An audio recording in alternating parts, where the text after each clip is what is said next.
Pois é, parece que as lambanças de Moraes respingaram até mesmo na Coca-Cola. A marca mais famosa do mundo recebeu um alerta do governo Trump após ter patrocinado um evento onde Moraes seria um dos palestrantes. Esta é o Visão Libertária, sua fonte de informações descentralizadas e distribuídas. Ajude a propagar as ideias de liberdade.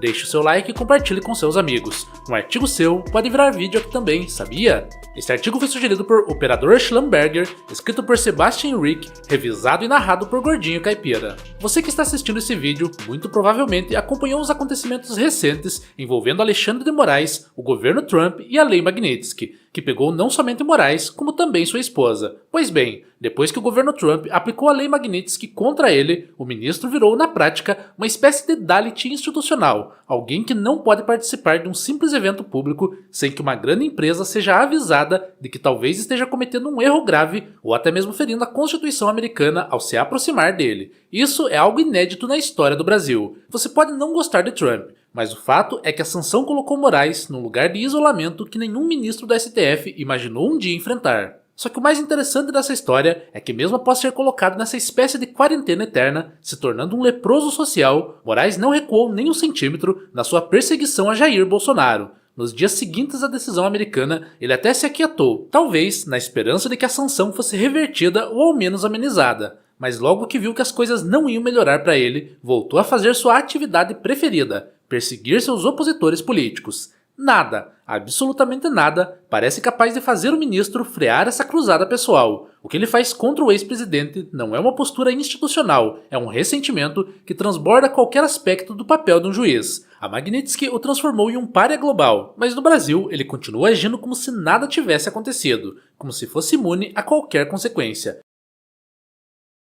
E talvez seja isso mesmo, um cara que mesmo depois de ser sancionado por outro país, continua perseguindo Bolsonaro e seus apoiadores da mesma maneira, demonstra que, ao menos até agora, as consequências não foram suficientes. A verdade é que o sentimento de Moraes pela direita é de ódio mesmo, daqueles que não passam nem com 3 litros de maracujina. Por isso, ele parece estar disposto a ir até o fim para cumprir sua missão de vida. Mas o caso mais recente relacionado ao isolamento de Moraes pela Magnitsky acabou respingando na marca mais conhecida do mundo, a Coca-Cola.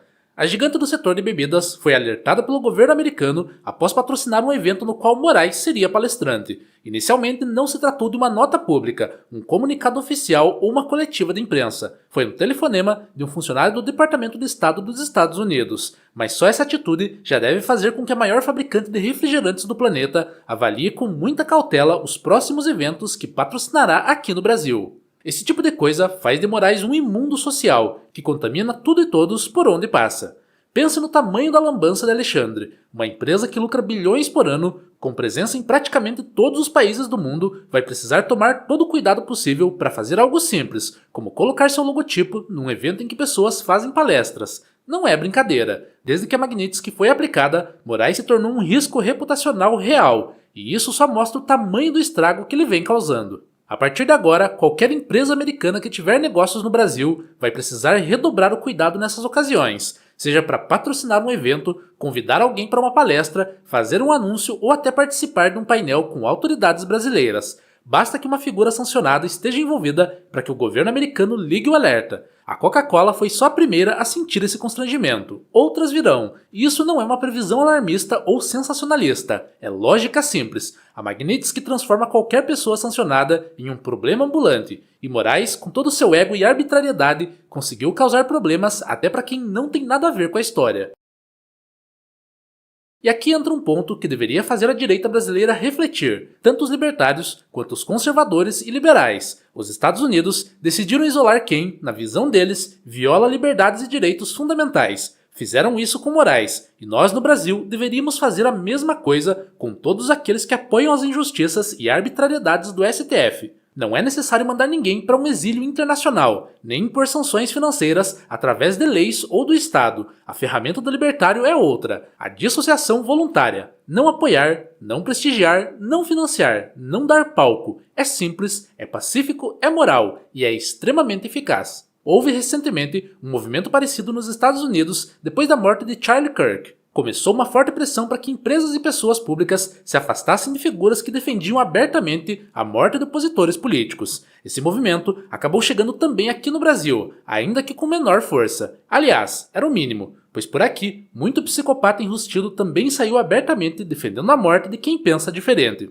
Só que isso deveria se estender também a quem apoia injustiças em geral, mesmo que essas injustiças venham de ministros usando suas togas para tentar justificar o injustificável. Se alguém está promovendo perseguição política, censura ou violência institucional, mesmo que seja sob disfarce de legalidade, essa pessoa deveria ser tratada com a mesma repulsa moral que um extremista violento. Afinal, o efeito final é o mesmo: destruir a liberdade dos outros. E se queremos realmente levar o libertarianismo adiante, o caminho não é apenas fazer manifestos ou discussões intermináveis na internet, mas também, e talvez principalmente, nas escolhas diárias. Coisas simples, mas consistentes. Evitar comprar em lojas de esquerdistas que apoiam censura e autoritarismo, evitar contratar profissionais que defendem abertamente o uso do Estado para oprimir seus adversários, não financiar influencers, artistas, jornalistas, empresas ou instituições que trabalham contra a liberdade.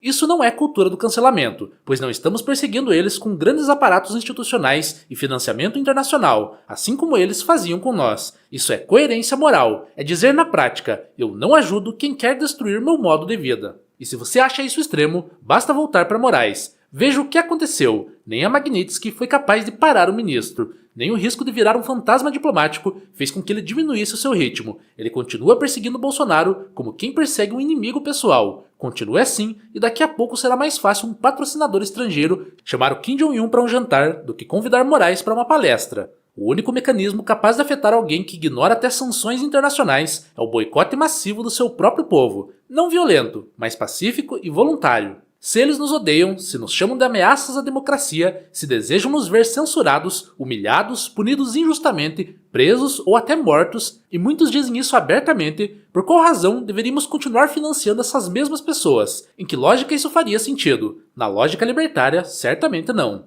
A verdade é simples: se o Estado americano já transformou Moraes em alguém de quem grandes empresas preferem manter distância, nós deveríamos fazer o mesmo com todo aquele que apoia injustiças. Não com violência, não com lei, mas com escolhas, com a nossa carteira, com a nossa atenção e com firmeza. Porque se nem uma sanção internacional consegue fazer Moraes parar de perseguir adversários políticos, só existe uma alternativa prática: o boicote voluntário de toda a direita. Se eles querem nos destruir, nós não somos obrigados a financiá-los. E isso, no fim das contas, não é vingança. É apenas o básico da liberdade: escolher com quem se associa e com quem não se associa.